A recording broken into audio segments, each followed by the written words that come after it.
আসসালামু আলাইকুম, আমি নাইম দক্ষিণ কোরিয়া থেকে। এবার তোমরা সীমান্তে আসার আগে একটু চিন্তা ভাবনা করে আইসো, হ্যাঁ? তবে আমি জানি না প্র্যাকটিক্যালি ঘটনাটা কোন দিকে মোড় নিতে যাচ্ছে। সীমান্তে উত্তেজনার জের ধরে আপনারা দেখেছেন বাংলাদেশের সিলেটের বিছানাকান্দি না সুতাকান্দি, ফেনীর বিলোনিয়া, তারপর হচ্ছে আরও বিভিন্ন জায়গায় গত কয়েকদিন যাবৎ ভারতের উগ্রপন্থী কিছু মানুষ তারা বাংলাদেশের সীমান্তের দিকে লাঠি সোঁটা নিয়ে প্রবেশের চেষ্টা করেছে। তাদের দেশের বিজিবি মানে বিএসএফ, ইভেন তাদের দেশের পুলিশ তাদেরকে সেখানে আটকে দিতে সক্ষম হয়েছে। তারপরেও তারা মাইক নিয়ে বাংলাদেশের দিকে মাইক ত্যাগ করে গালাগালি করতেছে, উস্কানি দিচ্ছে। এই যখন পরিস্থিতি, বাংলাদেশের অনেক পোলাপাইনও আপনার সীমান্তে যাওয়ার জন্য ঘোষণা দিচ্ছে। তো এই ঘোষণাতে কি হবে? তাদের দেশের তারা ওদিক থেকে আসবে, আমাদের দেশের তারা এদিক থেকে যাবে, এরা লাগালাগি করবে, পরে বিএসএফ বিজিবির মধ্যে গোলাগুলি শুরু হবে। বিষয়টা কিন্তু এরকমই ঘটবে। সামহাও হয়তোবা যারা ভারত এবং বাংলাদেশকে অস্থিতিশীল করতে চায় তারা এমন কিছুই চাচ্ছে, আর এতে দুই দেশই ক্ষতিগ্রস্ত হবে। তবে যারা অতি উৎসাহী ভারতীয়রা বাংলাদেশ সীমান্তে প্রবেশ করার জন্য পরের বার থেকে চেষ্টা করবেন, লাইন গার্ড মানে লাইন ক্রস করবেন, জাস্ট একটা শুট হবে কোথায়? পায়ের নিচে, গোড়ালিতে। কঠিন ভূমিকায় যাচ্ছে বিজিবি। ইভেন আমরা আশা করি বিজিবি এই প্রথমবার, হয়তোবা আমি জানি না এর আগে লাস্ট কবে এই সুযোগ পেয়েছিল, আমাদের সীমান্ত দিয়ে অন্যায়ভাবে যদি বাংলাদেশের সার্বভৌমত্বে আঘাত করতে কেউ আসে, আপনাদেরকে আমরা যেই রাষ্ট্রীয় পৃষ্ঠপোষকতায় যে মেশিনারিজগুলো দিয়েছি সেগুলো ব্যবহারের পূর্ণ অনুমতি কিন্তু এখন আপনারা পাচ্ছেন।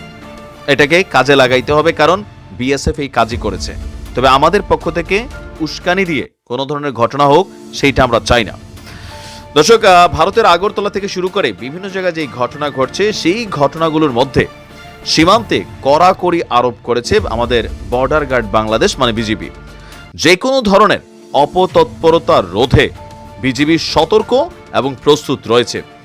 বিজিবির সদর দপ্তরের মিডিয়া শাখা থেকে পাঠানো এক বার্তায় জানানো হয়েছে, সীমান্তে যে কোনো ধরনের অনাকাঙ্ক্ষিত পরিস্থিতি কিংবা অপতৎপরতা রোধে বিজিবি সর্বোচ্চ সতর্ক। আর অপরদিকে আমরা দেখছি যে ভারতের বিএসএফও তারাও কিন্তু তাদের ওইখানে সীমান্তে নিরাপত্তা জোরদার করেছে। কারণ তাদের দেশের কোনো মানুষ যদি তাদেরকে ডিঙাইয়া সীমান্তে আসে, আমাদের লাইন ক্রস করে দেন, আমরা কিন্তু তাদেরকে পয়েন্ট করার জন্য আইনত আন্তর্জাতিক অঙ্গনেও কিন্তু আমরা সঠিক।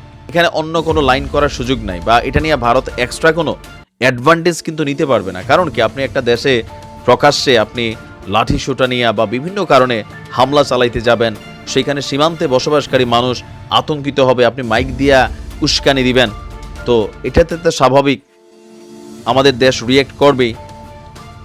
আমরাও চাই না আমাদের বাংলাদেশের কোনো মানুষ ওই এদের মতন এরকম মূর্খ অ্যাক্টিভিটিস করবেন, সীমান্তে দৌড় দিয়ে চলে যাবেন, যাইয়া বলবেন যে একদম ভারত ঢুইকা যাবো, তাই না?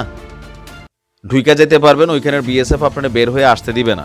আর পরে যাদের বেশি মনে হয় যে একদম জয় করে ফেলবেন, তো যান সীমান্তে যাইয়া যে পয়েন্টে ভারতের তারা খেলতে চায়, আর বাংলাদেশেরও যাদের মনে হয় যে শরীরে একটু খেলার মতন জোশ আছে এক্সট্রা, আপনারাও যাইয়া সেখানে খেলতে পারেন।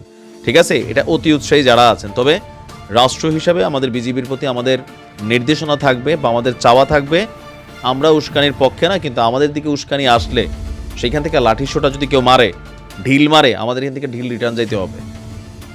ঢিল খাইয়ে আমরা সংযম প্রদর্শন করার জন্য কিন্তু প্রস্তুত না। আমি নিজে ঢিল মারার পক্ষে না, কিন্তু ওইখান থেকে ঢিল আসলে খাইয়া বললাম যে আমরা সর্বোচ্চ সংযম প্রদর্শন করছি, ভারতীয় হাই কমিশনারকে খবর দিলাম, ওনারে বললাম যে দেখো ব্যবস্থা নাও। এগুলা নিতে নিতে ভারত বাংলাদেশ করতে করতে সীমান্তে হাজার হাজার মানুষ কিন্তু মরে গেছে। কয়জন আমাদের এখান থেকে ভারতের মারা গেছে? আমরাই মারা গেছি অলওয়েজ। সো বাংলাদেশের পক্ষ থেকে আমরা শান্তির পক্ষে, কিন্তু লিমিট ক্রস করলে অফকোর্স আমরাও চাইবো আমাদের দেশের বিজিবি অ্যাকশনে নামবে। বিজিবি বলছে যে কোনো ধরনের পরিস্থিতি সীমান্তে এপার বাংলা বা ওপার বাংলা যেই বাংলা থেকে হয়, বিজিবি শক্ত হাতে কঠোরভাবে দমন করবে। ধন্যবাদ জানাই, ভালো থাকবে।